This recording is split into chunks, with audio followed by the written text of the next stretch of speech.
ఒక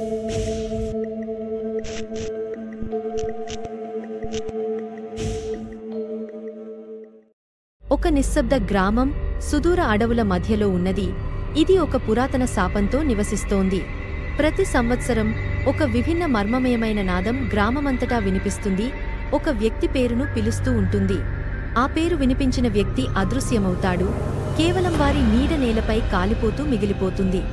చలికాలం రాత్రి 17 ఏళ్ల క్లారా తొలిసారి ఆ నాదాన్ని వింటుంది. ఆ నాదం అడవుల నుండి వస్తుంది. గ్రామ పెద్దలు ఆమెను హెచ్చరిస్తారు. నువ్వు లోపలే ఉండు, నీ తలుపులు మూసేయి, ఆ శబ్దాన్ని పట్టించుకోకు. ఇది నీ మనోధైర్యానికి పరీక్ష. కాని క్లారా యొక్క ఆసక్తి ఉక్కిరిబిక్కిరి చేస్తుంది.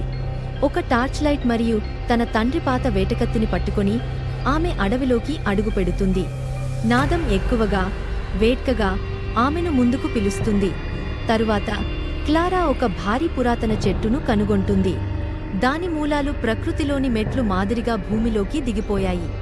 ఆ నాదం ఇప్పుడు ఆ చెట్టుకు క్రింద నుండి వస్తుంది. దయచేసి క్లారా, నాకు సహాయం చెయ్యి. ఆమె పసిగట్టలేక అడుగు ముందుకు వేస్తుంది. ఆ మెట్లు ఆమెను అద్దాలతో నిండిన గుహలోకి తీసుకెళ్తాయి. ప్రతి అద్దం ఆమెకు విభిన్న రూపాలను చూపుతుంది. ఒకటి నవ్వుతుంది, మరొకటి ఏడుస్తుంది. ఒక అద్దంలో ఆమె ముందు నడుస్తూ ఉంటుంది, కాని ఆమె నిశ్చలంగా ఉంది. బయటకు రావాలని ప్రయత్నించే సమయంలో అద్దాలు చుట్టూ కదిలి ఆమెను బంధిస్తాయి.